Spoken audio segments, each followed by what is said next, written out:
शिव गुरु जी के चरणों में प्रणाम करती हूँ। दूसरा माता पार्वती के चरणों में प्रणाम करती हूँ। तीसरा हरिंदर भैया नीलम दीदी के चरणों में प्रणाम करती हूँ। चौथा जो भक्तगण जो शिव गुरु भाई शिव गुरु बहन सब मेरी कथा सुन रहे हैं उनके चरणों में प्रणाम करती हूँ।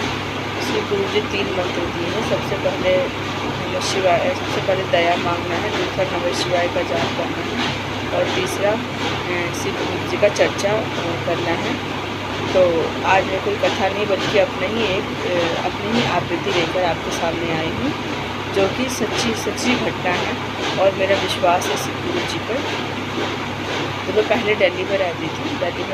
वहाँ हमारे पास के पार्क में एक मंदिर था। वहाँ पे बहुत सारी शिव गुरु बहन चर्चा करने आती थी। पहले 2 महिलाएँ आई, फिर 3 आई, फिर 4 आई, फिर हमारा एक समूह हो गया। 20 से 25 महिलाएँ शिव गुरु बहन बन गई और शिव चर्चा सुनने आया करती थी। मैं भी शिव चर्चा सुनती थी। मेरे 3 बच्चे थे। परिवार ज़्यादा बड़ा नहीं था, लेकिन गुजारे भरने के लिए इंसान को कमाना पड़ता है। उस समय हम दिल्ली में किराए के मकान में रहते थे। उतनी आमदनी भी नहीं थी। छोटी मोटी नौकरी थी हस्बैंड की। हम भी छोटी मोटी एक नौकरी पकड़ ली। शिव चर्चा में जाना हमारा बहुत कम हो गया। अब समय मिलने पर ही जाते थे। गली में पड़ोस में कहीं शिव चर्चा होते वहाँ पे जाते थे और शिव गुरु जी का नाम और भजन हमेशा करते रहते थे। घर पे भी नमः शिवाय का जाप करते थे।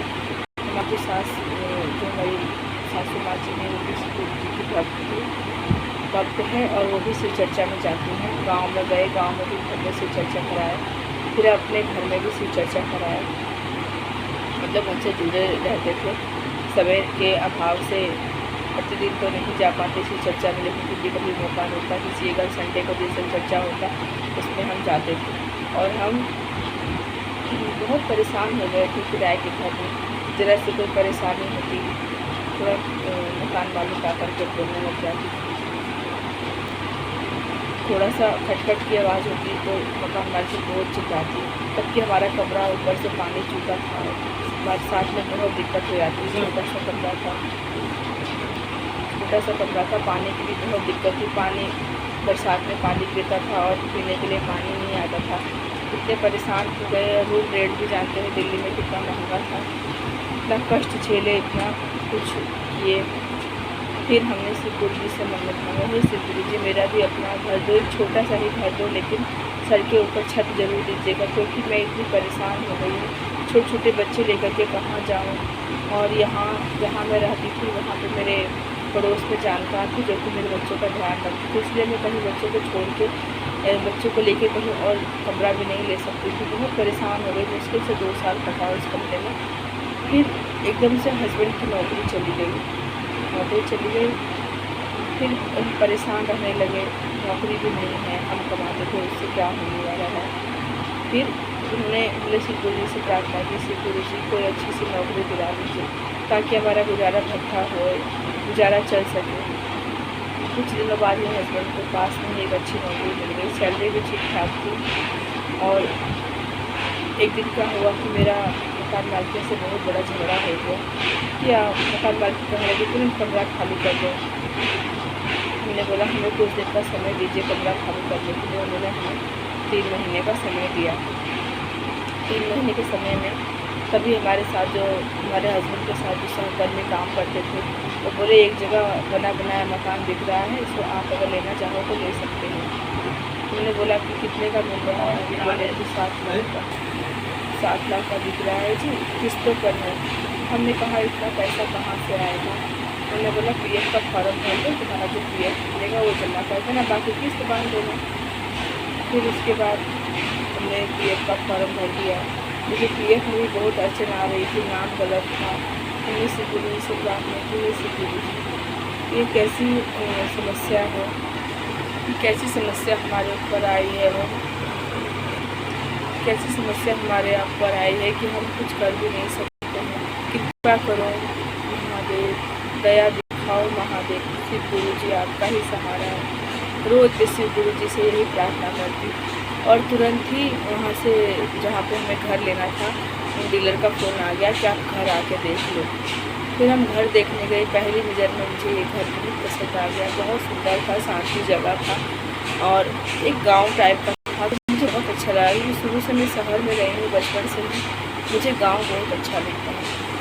अब पैसों की बात आई कि आपको कुछ एडवांस देना पड़ेगा, आपको कम से कम 1 लाख रुपये आपको एडवांस देना पड़ेगा। मैं बहुत परेशान हो गई, पीएफ भी नहीं निकल रहा है, कैसे दे पाऊँगी 1 लाख रुपये। इतनी मैं बात सुनकर घर आई और एक जगह शिव चर्चा हो रहा था, वहाँ मैंने विनम्र निवेदन किया है, शिव में नैया पार लगाओ, मुझे भी एक छत दिलाओ। उसके दूसरे दिन ही मेरे पीएफ का 1,85,000 रुपया आ गया। मैं इसी पूर्वक घर में शिव चर्चा कराने के बाद डीलर को पैसे दी और पैसे देने के बाद पैसे जब दे दी, मकान मालकिन को भी मैंने शिव चर्चा में अपने घर बुलाया था, शिव चर्चा कराई थी। मकान मालकिन का भी स्वभाव इतना बढ़िया हो गया मेरे प्रति। अब तो मुझे कहती थी कि तुम्हें कहीं नहीं जाने दूँगी, यहीं पर रहना। ये सब शिव गुरु जी की कृपा थी। अब बात थी कि किस्त भरना था, 10,000 का किस्त था। मैंने 1.5 साल रह के किस्त भरा। मैं दिल्ली में ही 1.5 साल रही, उसी मकान में। मकान मालकिन के साथ व्यवहार बहुत बदल गया। मकान मालकिन मुझे बहुत मानने लगी। ये सब शिव गुरु जी का ही कृपा था। लेकिन फिर डीलर ने मुझे बोला कि जब तुम वहाँ रहोगी तो वहाँ तुम्हारा किराया लग रहा है, यहाँ तुम्हारा खुद का घर है, तुम यहाँ आके बसो, यहाँ आके रहो और अपने घर की देखभाल करो। मैंने भी सोचा क्या वो है, अपने घर में रहना ज़्यादा अच्छा है। फिर मैं यहाँ पर मकान मालकिन को घर खाली करके यहाँ पर चली आई और यहाँ पे आज मुझे 6 साल हो गया रहते हुए। शिव गुरु जी की कृपा ही है, किस्त भी सब चुक गया है और घर का किस्त पूरा हो गया। और अभी भी मैं शिव चर्चा में जाती हूँ और घर में भी शिव चर्चा करती हूँ। और मैं सभी जो भी शिष्या हैं, गुरु बहन है, गुरु भाई हैं, सबसे यही विनती करती हूँ, शिव चर्चा में आइए, दिल से भगवान जी से दया मांगिए, शिव गुरु जी से दया मांगिए, वो ज़रूर पूरा करते हैं। तो जिस तरह उन्होंने मेरी मनोकामना पूरी की, उसी तरह शिव गुरु जी से प्रार्थना है सबकी मनोकामना पूरी करें। अगर आपको मेरा ये सत्य घटना पे आधारित कथा अच्छी लगी हो, प्लीज़ कमेंट बॉक्स में हर हर महादेव जरूर लिख दीजिएगा, ताकि मुझे आगे इसे बढ़ाने का प्रोत्साहन मिले। तो मिलते हैं नेक्स्ट व्लॉग में। नमः शिवाय।